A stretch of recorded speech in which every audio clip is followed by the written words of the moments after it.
Hello and good evening to you. Welcome to News 360 and it's live. More news up here at this hour in Kanda. My name is Alfred Akansi.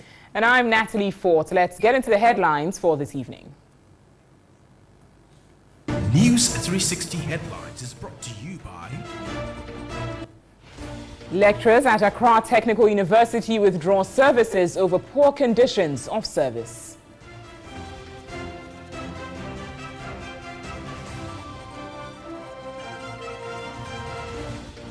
The Environmental Protection Agency says there is no law on siting of fuel stations within residential areas.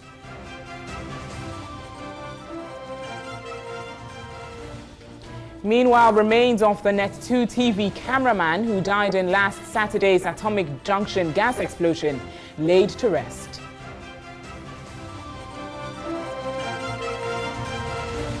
And in business tonight, Vice President Dr. Mahmoud Bawumia announces a destination single window project is to promote excellence in the tourism industry.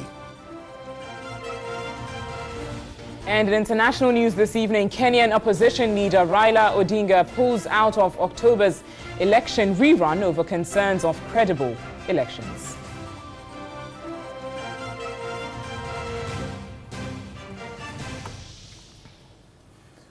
We've got the details of these stories for you here on News 360, including the latest from the world of sports and entertainment. Remember, we're streaming live all across the world on 3news.com, as well as TV3 Ghana on Facebook. Absolutely. Going to our first story this evening. The Controller General of the Ghana Immigration Service, Kwame Techi, failed to show up in Accra High Court, halting a contempt action initiated against him. He has, for the past 2 months, been engaged in a legal tussle with an Indian businessman, Ashok Kumar Sivram. In court on Tuesday, State Attorney Jasmine Ama pleaded for an adjournment after she informed the court that the Controller General of the GIS was on a tour with the Interior Minister, making it impossible for him to be present. This did not sit well with lead counsel for the businessman Gary Nimakomafo, who accused the immigration boss of deliberately avoiding the court. He claimed the businessman had on 3 occasions tried to escape being served with the contempt writ, but was eventually served. State Attorney Jasmine Ama disagreed with this narration, insisting the immigration boss was willing to appear before the court. She also told the court they had filed an appeal of the court's decision ordering the restoration of the permit. The Controller General of the GIS, Kwame Techi, had earlier this year withdrawn the Indian businessman's permit and deported him. An Accra High Court, in a ruling on July 31, stated Kumar Sivram was illegally deported and ordered the 2 defendants to ensure his safe return to Ghana. The deportation was quashed and the Immigration Service ordered to restore his permit within 7 days. This directive, however, has not been obeyed, forcing lawyers of the businessman to initiate contempt proceedings against the immigration boss. Hearing has been adjourned to November 13.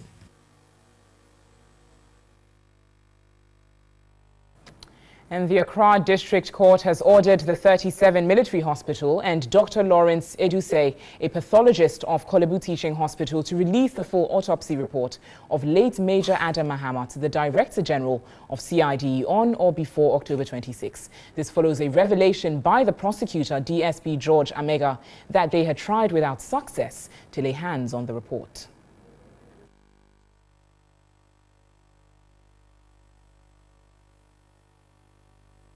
The trial judge, Ebenezer Kwekuansa, got furious when he was told that the autopsy report of Major Mahama has not been released 4 months after his death.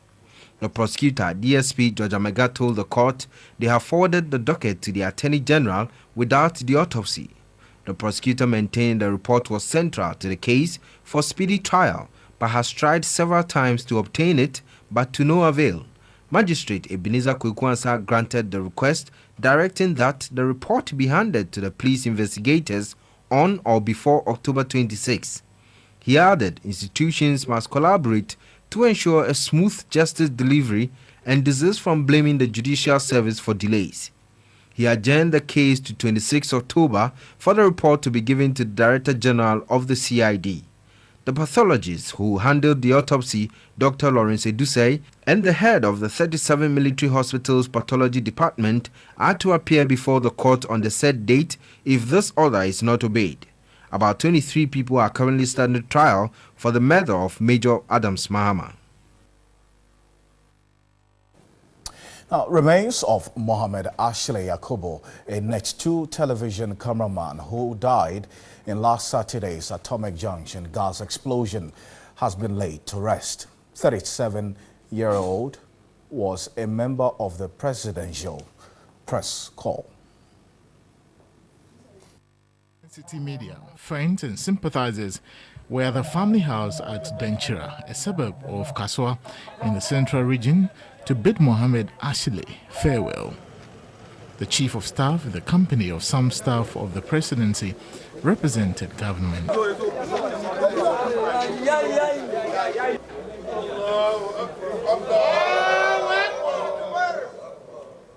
Chief Imam Sheikh Nuhu Shaributu led prayers before the remains was taken to the cemetery for interment. Mohammed Ashley Yakubu met his untimely death while covering the gas explosion at Atomic Junction on Saturday. He is reported to have fallen over the Atomic Junction flyover onto the road at the second explosion in his attempt to capture scenes of the accident.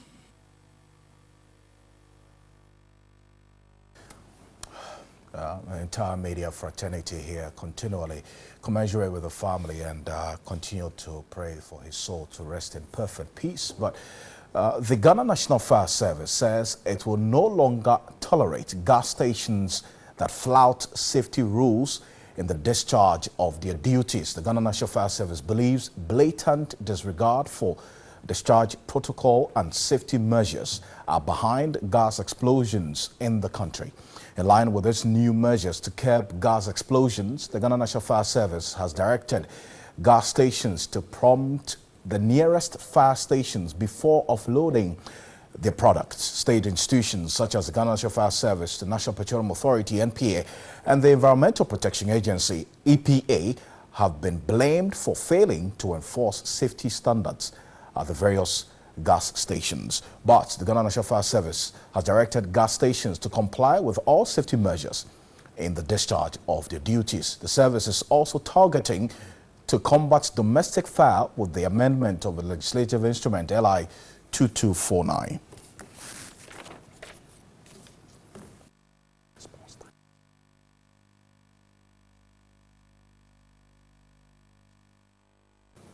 So I've been joined in studio by Prince Billy Naglate. He is the Deputy Public Relations Officer of the Ghana National Fire Service. Good to have you.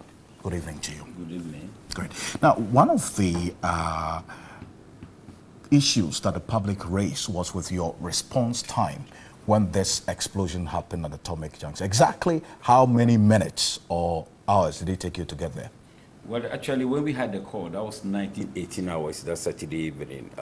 Quickly, when we dispatched six tenders at a go. But the first tender, that was from Medina Fire Station, got in 6 minutes.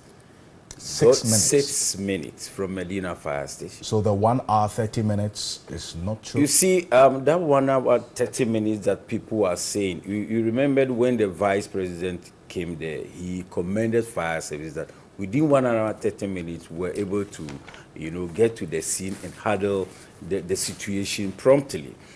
What he meant was that within 1 hour, 30 minutes, we were able to bring the situation under control. But not that we were called in. If gas explosion, 1 hour, 30 minutes before the firemen got there. When we even got there was when the second and the third explosion occurred intermittently. So if it is 1 hour, 30 minutes we were called before, could that period, shows that there was an explosion. Within a few minutes, there was two other explosions. Would it be 1 hour, 30 minutes? I believe the whole area will have been raised down in this fire if fire service should get there in 1 hour, 30 minutes. I see. But you believe that the blatant disregard for discharge protocols has led to the explosions. You've given a directive that gas stations must promptly alert the nearest fire station before offloading their products. I'm looking at the feasibility of this directive in terms of presence and logistics. We have over 400 gas stations in residential areas across the country.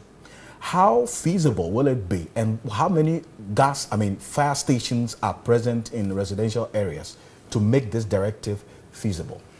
Well, you look at emerging trends, you are able to determine and have policies that will be able to reduce certain situation on the ground. You have mentioned about 400 gas filling stations scattered within the communities or residential areas. But I believe all those gas filling stations will not be discharging at the same time.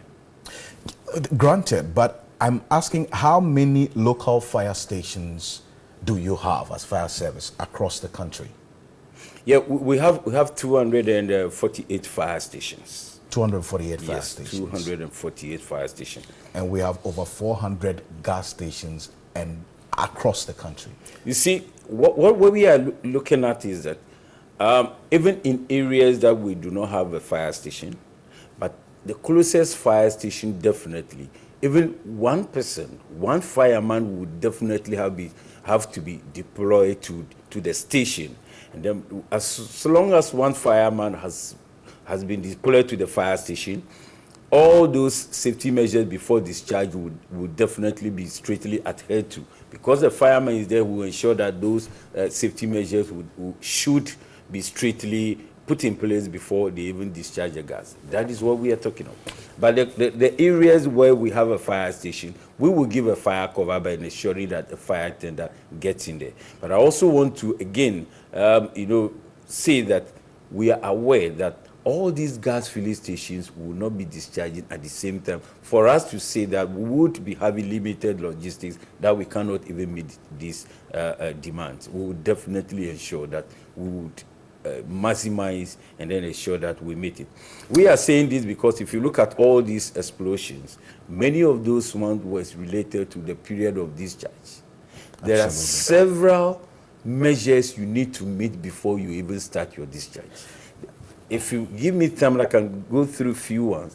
Before you even begin the discharge, you need to comb around your area, the vicinities, to see there is no sources of heat or light within the area, even before you come in, to turn off all those electrical gadgets that are close to where you are coming to discharge. Make sure that all mobile phones within the vicinity is turned off. I appreciate this, and I'm sure the gas station operators, they know this. I mean, the reason why some people say they will take advantage of it and not do what they are supposed to do is because the likes of you, EPA, and others are not enforcing the laws strictly. So this happens, and you're talking about strict enforcement of safety measures. The generality of Ghanaians feel that it always has to take Ghanaian lives to be lost before the right thing is done by you, the regulatory authority. No, that is not it. We have been enforcing it. You and I were here just in November last year on our snap checks. Some gas filling station was closed down for failure to meet the safety standard. We have closed down various other institutions or even companies down for failure to meet the safety standard. But the only thing is that it is all about recklessness and indiscipline on the part of some of these gas attendants.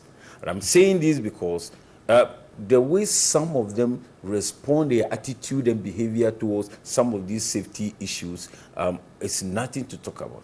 That is why we have been insisting that all those gas attendants, the gas tanker drivers and their mates should definitely be made available for fire service to train. To let them understand. It is the strictness of your insistence that would ensure the adherence to those regulations. You see, has it been very effective? Let's be honest with this. Well, that's relative whether effective or not, because it's either effective or not. So that with our checks,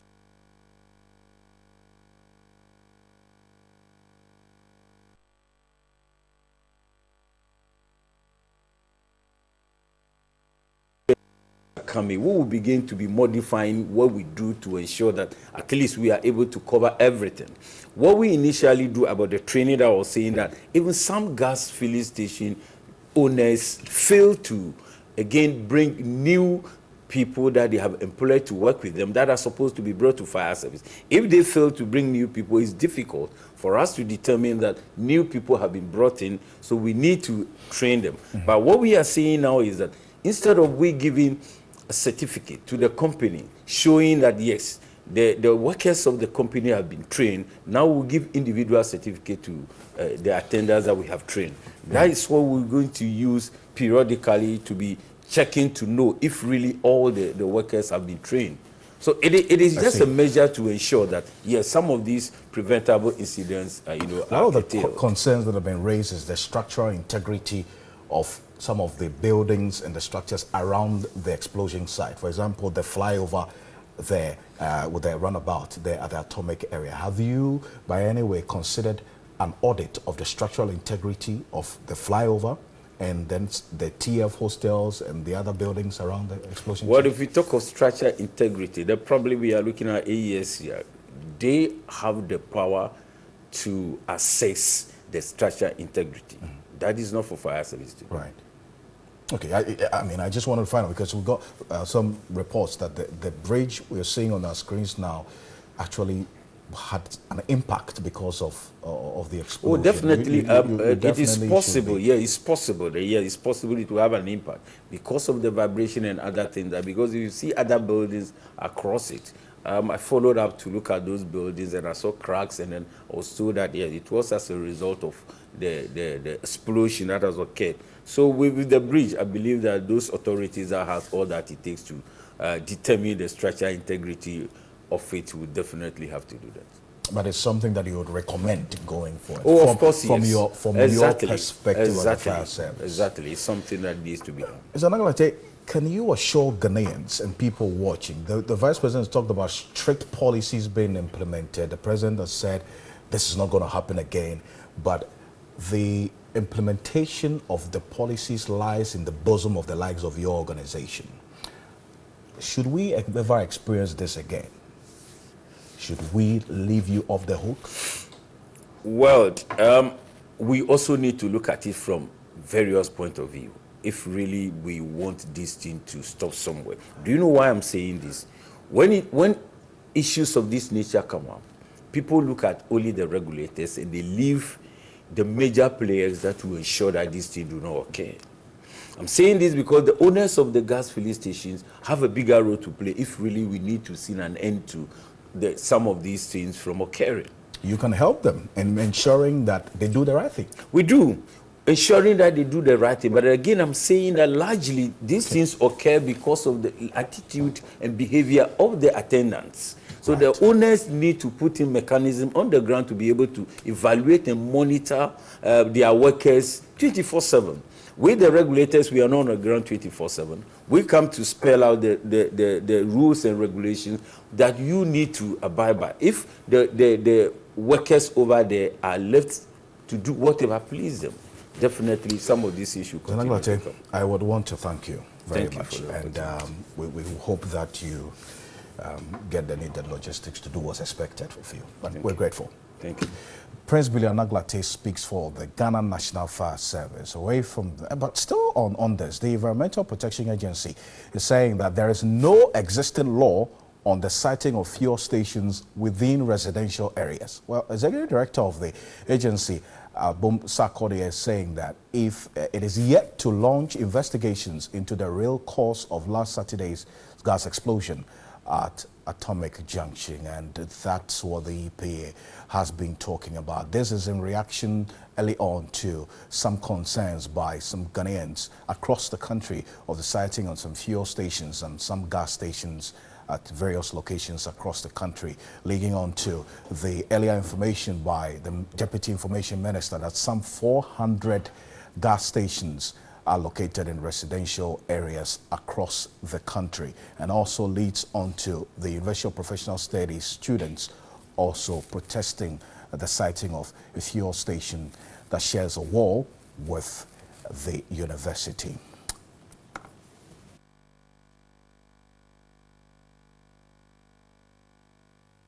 The Environmental Protection Agency is responsible for ensuring that facilities are situated at the appropriate locations in the various communities to avoid any environmental hazard. The agency is usually blamed for its inefficiency during gas explosions like the recent one at Atomic Junction in Accra. Addressing the press, Executive Director of the agency, Abum Sarkodie, said there are no laws on the siting of fuel stations in the country. However, the guidelines for the establishment and operations of these facilities indicated where these facilities can be sited. In the case of fuel filling stations, they can be sited in either commercial, mixed-used areas or residential areas. According to the guidelines, LPG stations can only be sited in light and heavy industrial areas. He said the EPA is working with the National Petroleum Authority (NPA), Fire Service, Town and Country Planning, oil marketing companies to understand what happened last Saturday. Although there have been several speculations as to the cause of the explosion, the agency says they are yet to commence an investigation into the matter. The EPA is yet to conduct an investigation to come out with the cause of the incident and make recommendations to forestall such happenings. He responded to Monday's protest by students of the University of Professional Studies. A Strategic Energy Limited cell, which is 800 meters away from their central lecture block. He explained that the agency did all its necessary checks and does not just close down facilities. We're still live here on News 360. We've got some more news for you shortly. Stay with us.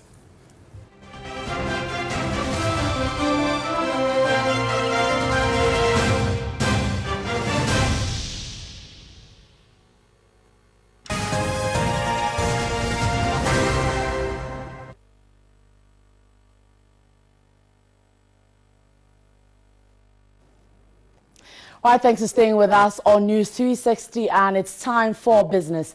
My name is Nanekuya Mensah Brampa. Now, TV3 Business has gathered that the delay in issuing the energy sector bond is due to an inconclusive meeting with the International Monetary Fund, the IMF, on the categorization of the bond. An earlier statement from the Finance Ministry indicated that government will issue the $2.5 billion energy sector bond in September this year.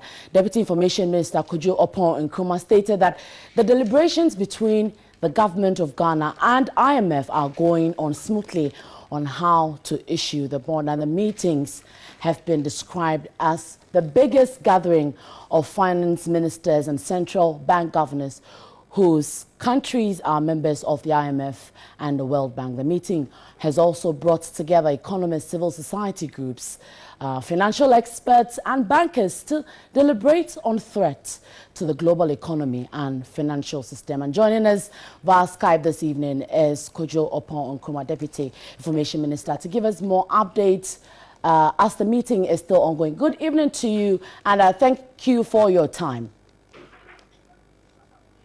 Hello, good evening, Kojo. Good evening, and good evening to your viewers. Right. Now, what really are some of the issues, the major issues being discussed at the investor meeting?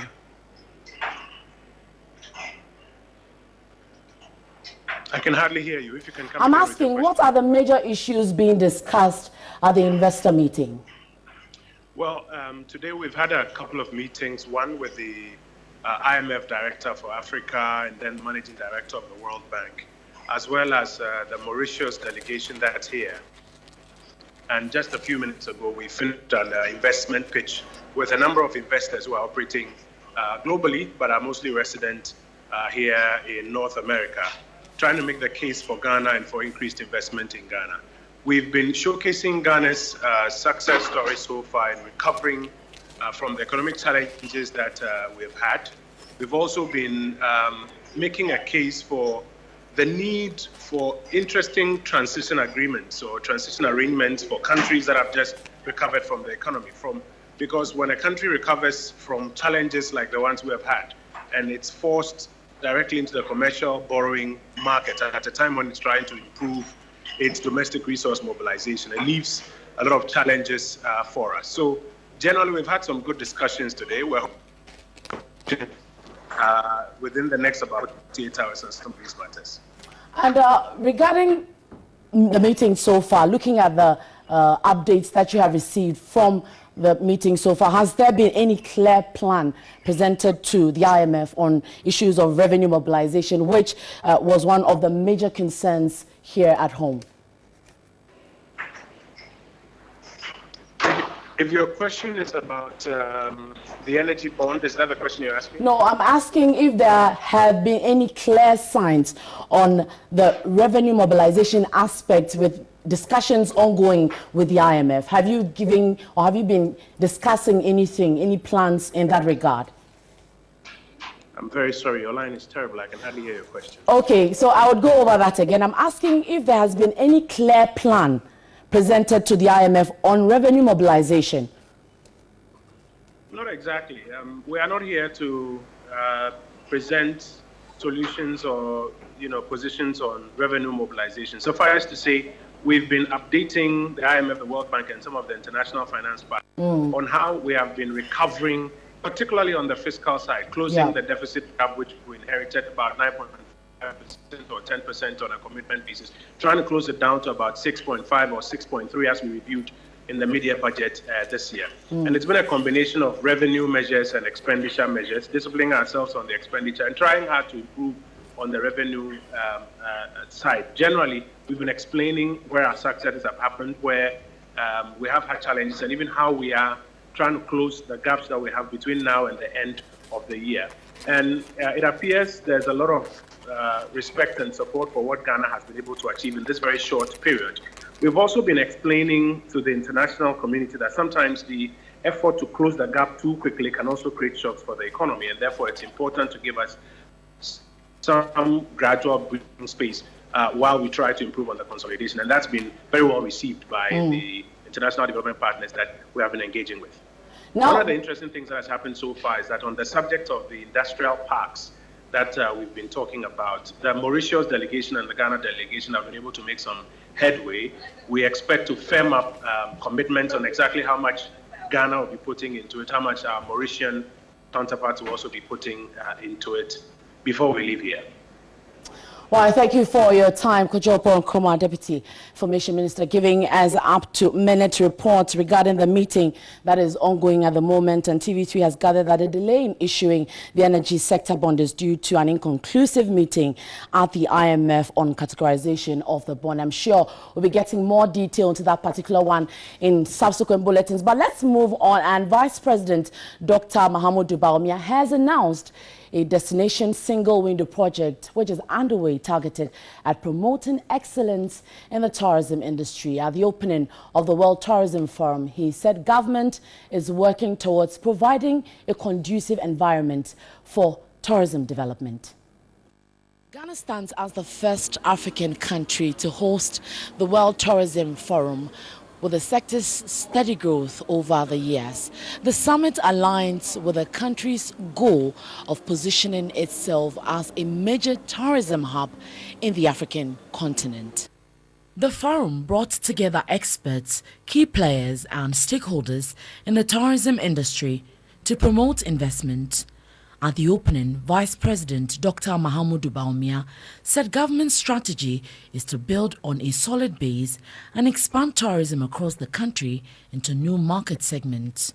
The project is targeted at promoting excellence in the tourism industry by raising the standards of hospitality agencies and improving their services. The project also aims at improving data collection in the tourism sector as the basis of evidence-based planning and decision-making. Tourism alone contributes about 3% to Ghana's GDP, with tourist arrival to Ghana increasing from 286,600 in 1995 to 1.2 million in 2016.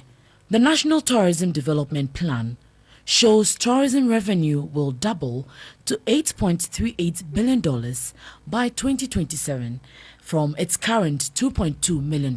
To achieve this ambitious target, government has set itself on a path of providing a conducive environment for tourism investments, easing business pressure on tourism business operators, and reintroduction of appropriate incentives to boost growth. The Vice President further encouraged African countries to open their spaces by reducing taxes on inter-country flights with Africa. Tourism Minister Catherine Afeku encouraged investment in the tourism and hospitality sector. Ghana, the center of the world, offers immense opportunities in the tourism and hospitality sector. Our heritage, our culture, our democratic credentials, our respect for the rule of law, and the warmth and friendliness of our people. Deputy Minister for Energy, Dr. Mohamed Amin Adam, has hinted of a possible review of 16 renewable energy agreements entered into by the Electricity Company of Ghana. He explained the government is seeking value for money, which will eventually lead to cheaper utility tariffs in the country. From January to April, government has reviewed and abrogated about 20 power purchase agreements signed by the erstwhile Mahama government. Vice President Dr. Baumia has said the move saved the country $300 million. As at October 10 this year, close to 28 non-renewable power purchasing agreements have been reviewed by government. All these agreements are take-off-pay arrangement, which means once the plants are built and begin to produce power, the country pays for it, whether the power is used or not. Ghana's peak demand for power during the day is around 2,000 megawatt. Deputy Minister for Energy, Dr. Mohamed Amin Adam, noted the 28 power purchase agreement is to give 10,000 megawatt of power. If you decided to stop all the plants currently producing from producing, and you allow these power purchase agreements to come into force, and the contractors build and begin to produce power, we will have 8,000 megawatt excess. This is why Cabinet has directed that we rationalize the deployment of these agreements to ensure that the cost to the consumer is reduced. He hinted the possibility of government reviewing the 16 renewable energy agreement. And I don't know the time they signed them, whether they signed them last year, 2 years ago, 3 years ago. We have been able to review the non-renewable energy agreements, close to 28 of them, and Cabinet has directed what we do with that. We allow some to come on, we defer others until 2025, others will be deferred further until 2030. There are others that are going to be cancelled.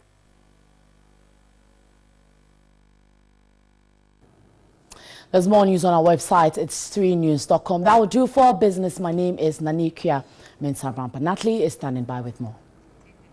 Thanks, Nanikia, for the business news there. Now, over 500 residents of Anlo Beach in the Shama district of the Western region have been rendered homeless following a 4-day tidal wave action which washed away many of their homes.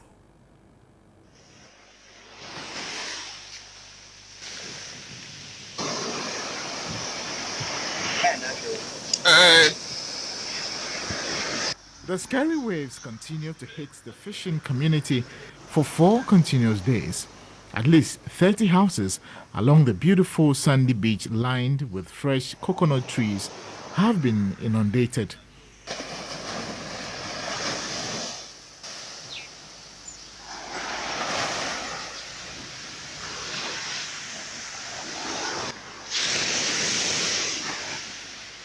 Other homes risk being taken over by the sea if the rampage continues. The sea is rough. It is getting to people's houses, and we have to help one another to carry their luggage from the affected area to a safer ground. At least over 500 people have been rendered homeless. Houses that have been affected are just very serious. households are being taken over daily. Commercial activities like fishing, that is the main work of the people of Anguni Beach, had come to a standstill. And the sea continues to push harder, submerging more houses.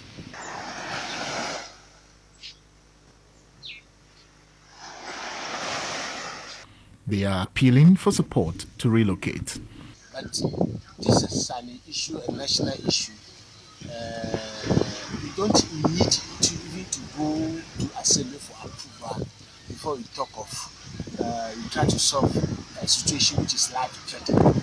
In a related development, a passenger canoe operator went missing on Saturday, October 8th. He was ferrying a woman on the Ankobra River to Shama, but lost his paddle to the strong current. His attempt to retrieve the paddle resulted in him going missing, but the passenger was later rescued by other canoe operators. Now, lecturers at the Accra Technical University have withdrawn their services Tuesday morning as a result of poor conditions of service in the school. The situation compels some students to sit on tables during lecture hours.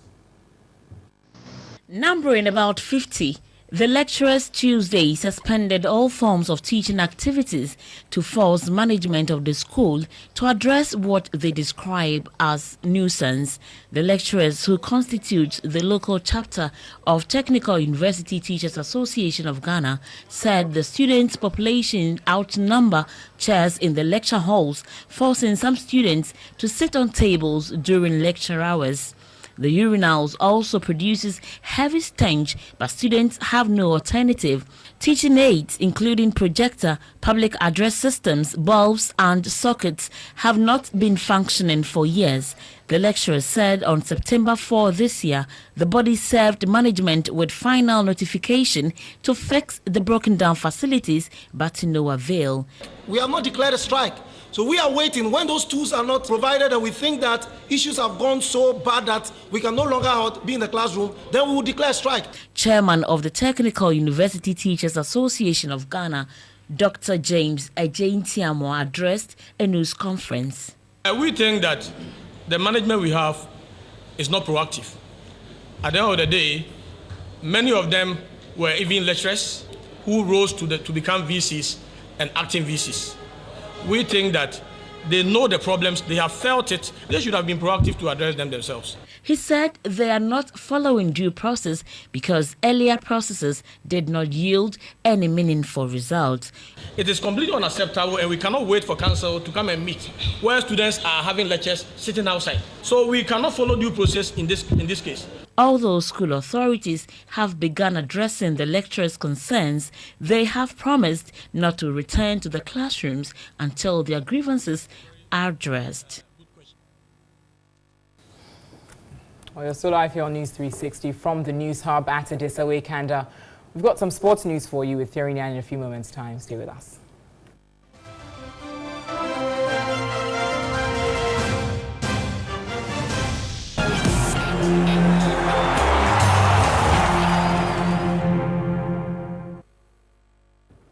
Hi, good evening, and it's time for us to bring you all the latest in the world of sports. I'm excited to be here because the Black Stars have won a game. Well, that game just ended, and it was a game against Saudi Arabia. It was an international friendly that the Black Stars honored for a lot of reasons. One of them, obviously, being the fact that Kwesi Appiah needed to start his rebuilding process, and also, the FIFA rankings definitely, when it's released at the end of the month, some of these games will be telling. Now the Black Stars won by 3-0. Thomas Partey sealing the win with a 25-yard strike. What a cracker of a goal that was. But before that, Adams had opened the scoring for the Black Stars and an own goal, in between that goal and Thomas Partey's goal to make it 2-0. In the end, Kwesi Appiah is a happy man. His side won by 3-0. Maybe now we can focus on, the qualification for the 2019 Nations Cup.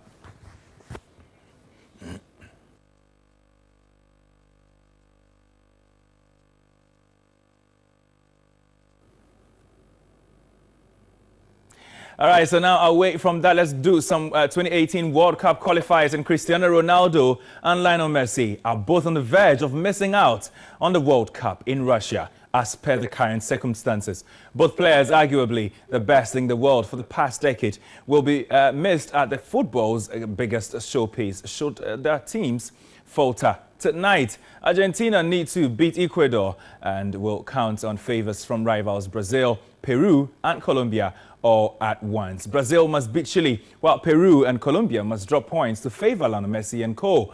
Their chances are slim, but a playoff spot can't be secured tonight. For Portugal, as you can see behind me, well, their game against Switzerland at the moment is locked at 1-0. Portugal leading Switzerland by a goal to nil. Now, what this means is that if they're able to win, it will just boost their chances of making the World Cup. At the moment, they are in a playoff spot. That is not exactly where they would want to be. France are leading Belarus by 2-1. Antoine Griezmann among the goal scorers. Ian Robben has also given Netherlands the lead against Sweden. It was a 20-yard shot that actually gave them the faint hopes of making it to the World Cup. Their chances, rather, are slimmer than even that of Portugal. Belgium also leading Cyprus by a goal to nil. Eden Hazard, a Chelsea attacker, is on form again for international, duties, during international duties. He is giving the Red Devils a lead over there. But we go straight to the Under-17 World Cup. And trust me, it has been a goal fest. Today, 4 goals were scored in the game between Costa Rica and Guinea. And then Iran also beating Germany. You just saw that. Yes, beating Germany by 4-0. Spain as well recorded the same scoreline against Niger in what is a bizarre day for some football games. North Korea losing to Brazil. And that is not a bizarre result at all, losing to Brazil by 2-0. So these are the updates when it comes to the Under-17 World Cup. Let's wrap it all up with some tennis news. And Andy Murray and Serena Williams are set to play at the Australian Open in January, according to tournament director Craig Tiley. Now, what this means is that after missing several months, these two top players are going to be back in the new year. Now, Murray has not played since July when his injury hampered him in the quarter-final defeat at Wimbledon, while Williams, who is 36 years old, gave birth to her first child in September. Murray had hoped to return for the US Open in August, but pulled out 48 hours before it started. Now, the pair could be joined by Novak Djokovic and Stan Wawrinka. Both players you have also missed if you were a tennis follower. So that's exactly where we bring an end to the sports bulletin right here on News 360. I was excited bringing that to you. My name is Thierry Nyan. Thanks for watching.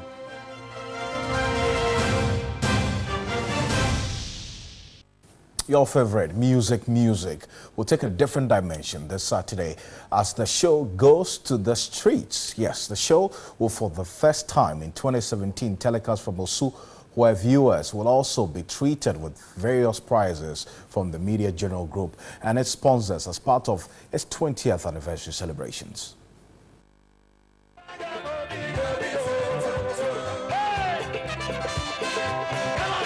Music has been a major platform on which many artists have flourished.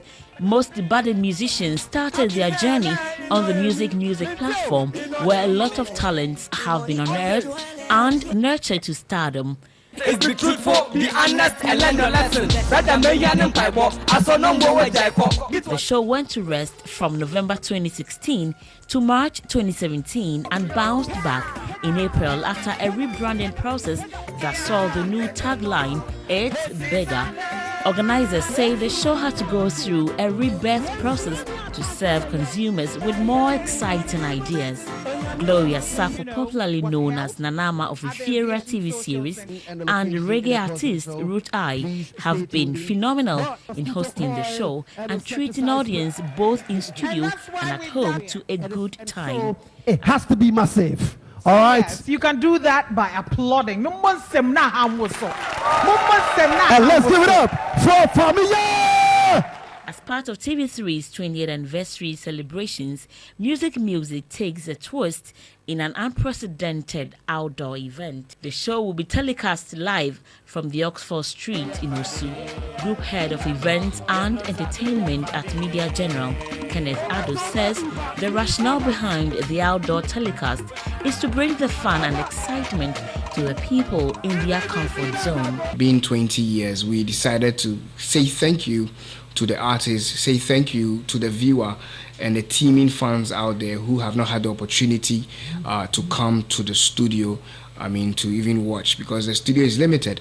And so on the 20th anniversary of Music, we decided to take it out into the street to reach a larger audience to that matter. And also to tell them that moving on into the next year, it's going to be a lot more fun and excitement. It's going to be another phase of entertainment right here on TV3. Artists billed to perform include Kwalkese, Rude Boy Rankin, Tego Sisters, Patapa, Galaxy, Wuta, and Raskuku. Music, it's bigger.